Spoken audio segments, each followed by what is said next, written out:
आपको बता दें कि छत्तीसगढ़ में निकाय चुनाव इस बार ईवीएम से कराने का फैसला लिया गया। राज्य निर्वाचन आयोग ने चुनाव को लेकर तैयारियों के निर्देश दे दिए हैं। हालांकि इस मामले में सियासत बयानबाजी भी अब तेज हो गई, क्योंकि विपक्ष लगातार ईवीएम की निष्पक्षता पर सवाल उठाता रहा है और अब इस मामले में उप मुख्यमंत्री अरुण साव का बयान भी सामने आया। उन्होंने कहा कि 2014 में ईवीएम, 2019 में बैलेट पेपर से चुनाव हुआ था। न्यायालय ने कई बार कहा है कि ईवीएम में कोई भी छेड़खानी नहीं की गई है, लेकिन विपक्ष जिम्मेदारी से बचने ईवीएम पर ठिकरा फोड़ते हैं। हालांकि कुछ दिन पहले ही डिप्टी सीएम अरुण साव ने बैलेट पेपर से चुनाव कराने की बात कही थी। अब चुनाव आयोग ईवीएम से चुनाव की तैयारी कर रही है। अधिकारी चुनाव के लिए ईवीएम की टेस्टिंग कर रही हैं। इधर कांग्रेस संचार प्रमुख सुशील आनंद शुक्ला ने बीजेपी पर पलटवार करते हुए कहा है कि बीजेपी की जान ईवीएम में बसती है। ईवीएम के बगैर चुनाव के बारे में भाजपा सोच भी नहीं सकती। तो आपको बता दें कि लगातार ईवीएम को लेकर सियासत बयानबाजी बढ़ती ही जा रही है। कोशिश हो रही है कि ईवीएम पर चुनाव हो और इसके लिए चुनाव आयोग तैयारी कर रही है और हर संभव कोशिश होगी कि नगरीय निकाय के मतदान जो है वो ईवीएम से ही हो। 2014 में ईवीएम से हुआ था, पर इन्होंने बैलेट पेपर से 2019 में चुनाव कराया था। ईवीएम की जांच और उसकी टेस्टिंग इंजीनियर्स बुलाकर करने पड़ेंगे। वो एक्सरसाइज हो रहा है। यदि संभव हुआ तो निश्चित रूप से ईवीएम से चुनाव होगा। ईवीएम को लेकर बार बार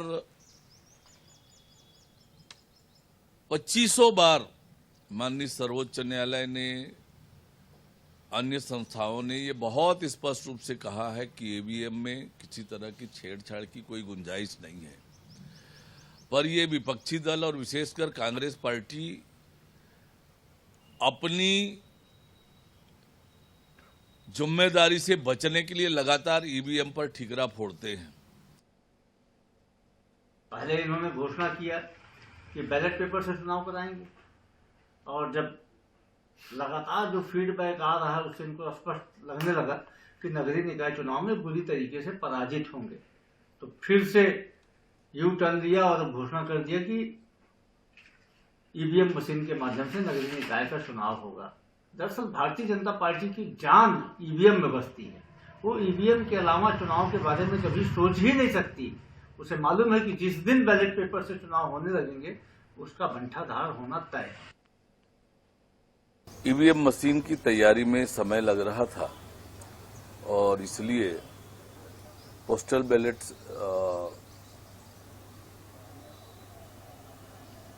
बैलेट पेपर से चुनाव कराने का निर्णय किया है। तो बैलेट पेपर से चुनाव होगा, इसकी तैयारी चुनाव आयोग कर रही है।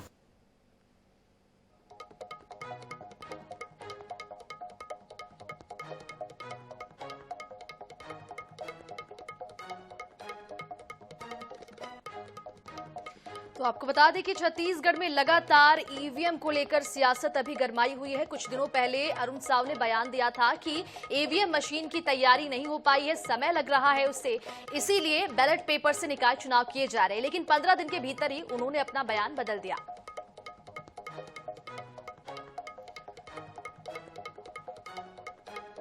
और चलिए इसी पूरे मामले पर अपनी अपनी राय रखने के लिए हमारे साथ अशोक बजाज भाजपा प्रवक्ता और सत्य प्रकाश सिंह कांग्रेस प्रवक्ता जुड़ चुके हैं। सर, बहुत स्वागत है आप दोनों का आईएनएच न्यूज पर। पहले हम सवाल ले लेते हैं अशोक बजाज जी से। सर, जैसे कि अरुण साव जी ने कुछ दिनों पहले ये बयान दिया था कि ईवीएम मशीन की तैयारी को लेकर कुछ समय लग रहा है, इसीलिए बैलेट पेपर से चुनाव किए जाएंगे, लेकिन अचानक अब वो कह रहे हैं कि ईवीएम मशीन से ही चुनाव होंगे। आखिर 15 दिन के भीतर ऐसा क्या हो गया कि उप मुख्यमंत्री को अपना बयान बदलना पड़ा?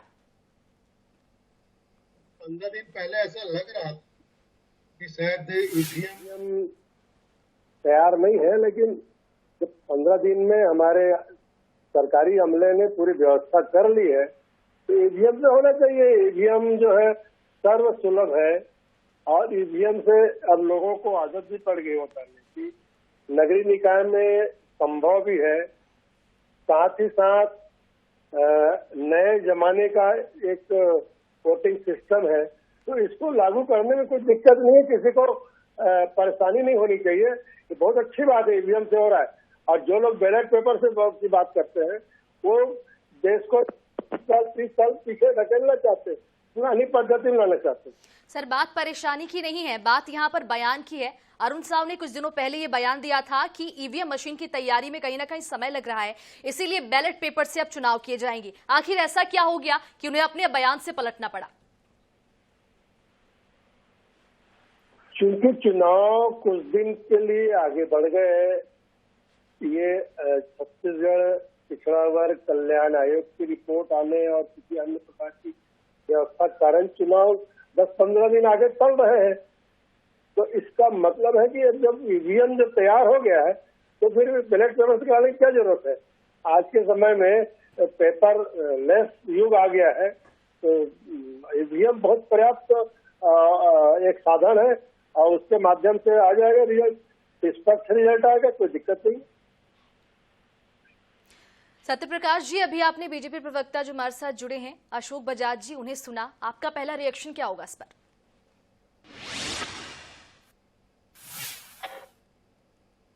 सत्यप्रकाश जी, आप हमें सुन पा रहे हैं? उनसे संपर्क हमारा नहीं हो पा रहा है। अशोक बजाज जी, आपसे ये भी जानना चाहेंगे कि लगातार छत्तीसगढ़ में ईवीएम का मुद्दा तो गरमाया ही रहता है, ऐसे में ये प्रशासन ने, सरकार ने एक नया मुद्दा दे दिया विपक्ष को, क्या कहना चाहेंगे आप? देखिए, ईवीएम में चुनाव कराने में कहीं कोई दोष नहीं है। ये निर्वाचन आयोग ने माना है, सुप्रीम कोर्ट ने माना है और आज के नए समय की एक नई पद्धति है। अभी 2-3 दिन पहले ही समाचार आया कि इलेक्ट्रॉनिक मशीन ईवीएम और वीवीपैट में कोई अंतर नहीं आया। जहां जहां भी गिनती हुई है उसमें कहीं कोई अंतर आज तक नहीं आया। तो इसका मतलब है कि ईवीएम जो है पूरी पारदर्शिता के साथ, निष्पक्षता से चुनाव कर रही है। और जो लोग इस पर शंका करते हैं वो हार के भय से कर रहे हैं। कांग्रेस को हार सताने लगा है। कांग्रेस की तो अपनी कोई तैयारी नहीं चुनाव की। 5 साल में इन्होंने जिस ढंग से लोगों के साथ बर्ताव किया, जिस ढंग से विकास में बाधा डाली और जिस ढंग से अव्यवस्था फैलाई, जिस ढंग से कानून व्यवस्था ठप हुई, उसका नतीजा विधानसभा में भी आया, लोकसभा में भी आया, नगरीय निकाय में भी आएगा। तो कांग्रेस तो अभी किसी तरह से चुनाव के मोड में ही नहीं आ पा रही है। कांग्रेस तो चुनाव की तैयारी ही नहीं कर पा रही है और इसीलिए बेचारे ईवीएम पर ठीकरा फोड़ने का काम अभी से शुरू हो गया है, यानी कांग्रेस अभी से हार स्वीकार कर रही है। जी बिल्कुल अशोक जी, हमारे साथ सत्यप्रकाश जी भी जुड़ चुके हैं, कांग्रेस प्रवक्ता हैं वो। सत्यप्रकाश जी, अभी आप यहाँ पर अशोक बजाज जी को सुन रहे थे, वो कह रहे हैं कि ईवीएम से चुनाव होना ज्यादा सुरक्षित होगा, पहला रिएक्शन आपका इस पर? देखिए, सबसे महत्वपूर्ण बात है कि एक साल के अंदर सरकार ने नए नए कीर्तिमान दिए। आप देखिए, सनी लियोनी को भी आर्थिक सशक्त कर दिया, किसानों को 2300 रुपए भी दे दिए, युवाओं को रोजगार के नाम पे सड़क पे लाठियां मिल चुकी है, युवाओं को ये बोल दिया गया है कि पैसे नहीं सरकारी नौकरी के लिए, हर कीर्तिमान स्थापित कर दिया है। और ओबीसी को लेकर भी आप देख लीजिए, वो ओबीसी वर्ग जो इनके साथ था, जो चुनाव इनके साथ था, तो कहीं ना कहीं उठाकर महसूस कर रहा है। जिस तरह से ओबीसी की सीटें यहाँ कटौती की गई है, जनपद में हो, नगर पालिका, हर तरफ, उस तरह से इनको समझ में आया है कि हमने एक साल में बहुत बड़े बड़े कीर्तिमान स्थापित कर दिया। अपराध तो अलग चीज एक है ही, भ्रष्टाचार एक अलग चीज है ही। तो इसलिए हम बोले कि इनको यू टर्न क्यों लेना पड़ा। यू टर्न इसलिए लेना पड़ा क्योंकि उनको अब असलियत समझ में आई है कि हमने जो कीर्तिमान किए, जनता कहीं ना कहीं नाखुश है, जनता एक आक्रोशित है, जनता आक्रोश में बैठी हुई है। गाँव अंचलों में खासतौर से आदिवासियों के जो क्षेत्र है वहां पे देख लीजिए खून किस तरह बहाया गया, किसानों के साथ कैसे चला गया। इसलिए ये जो सरकार है कहीं ना कहीं दिखाना चाहती है कि ईवीएम के सहारे ही हम जीत सकते हैं। और ये कहीं ना कहीं ये मैं बोलना चाहूंगा कि स्थापित हो चुका है कि जो विपक्ष बात बोलता था ईवीएम में आपकी जान बसती है, तो कहीं ना कहीं प्रमाणित हो गया कि आपकी जान ईवीएम में ही बसती है। आपने पहले बैलेट पेपर बोल के उस पर ईवीएम से क्यों कराया? क्यों आप चाह रहे ईवीएम से चुनाव हो? हम तो शुरू से बोलते आए कि आप बैलेट से करवाइए ना, और आप करा रहे थे तो भी हम बोल रहे थे कि हम आपके साथ है, अच्छी बात है, बैलेट से होने चाहिए। मगर कहीं ना कहीं ये चोर की दाढ़ी में तिनका वाली बात है कि आप कहीं ना कहीं डरे हुए, सहमे हुए, आपको मालूम है जनता में जो आक्रोश है वो बाहर निकलेगा। ईवीएम से आप चुनाव कराने की सोच रहे हैं, वो इसी का नतीजा है। जी बिल्कुल बजाज जी, सत्य प्रकाश जी तो कह रहे हैं कि आप डरे हुए सहमे हुए हैं, क्या कहना है आपका इस पर? आपको बात लग रही क्या? भारतीय जनता पार्टी पूरी तरह चुनाव में समाचार तैयार है और मोदी की गारंटी के अंतर्गत साल भर में जो बातें यहाँ हुई है, जो काम यहाँ हुए हैं, जो गारंटी पूरी हुई है, वो अपने आप में कीर्तिमान है। इनके पास तो कोई मुद्दा ही नहीं है, न कुछ बोल पा रहे हैं, न कुछ कर पा रहे हैं। आपस में लड़ाई झगड़े इतने अंतर्द्वंद आपस में है। कांग्रेस पार्टी में सीट फुटबॉल की स्थिति है। अभी आने दीजिए, टिकट के दौर आएगा तो पता चलेगा। इनके पास अब रायपुर नगर निगम में अगर महिला सामान्य महिला का आरक्षित हो गया है तो इनके पास कोई एक उम्मीदवार अभी ढूंढना पड़ रहा है। लोगों को किचन से निकाल कर ये लोग उम्मीदवार बनना चाह रहे हैं। इनके पास तो कोई तैयारी है नहीं।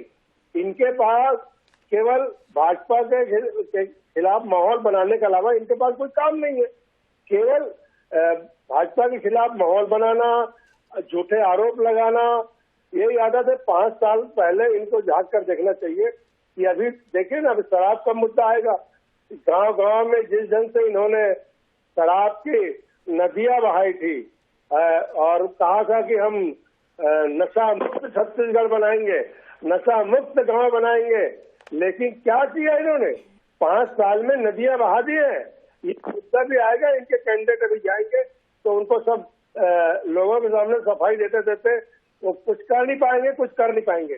तो कुल मिलाकर जनता का विश्वास भारतीय जनता पार्टी के प्रति बढ़ा है और मोदी की गारंटी पूरे होने के बाद और ज्यादा विश्वास मजबूत हुआ है लोगों का। बिल्कुल। और इसीलिए नगरीय निकायों में और अपने ग्रामीण क्षेत्रों में दोनों में त्रिस्तरीय पंचायती राज व्यवस्था में सब जगह भारतीय जनता पार्टी का बहुमत आएगा, परचम लहराएगा। जी बिल्कुल सत्य प्रकाश जी, बजाज जी तो कह रहे हैं कि कांग्रेस में सिर्फ फुटबॉल की स्थिति है, एक उम्मीदवार नहीं है इनके पास, एक सामान्य वर्ग की महिला तक नहीं है इनके पास। क्या कहना है आपका इस पर?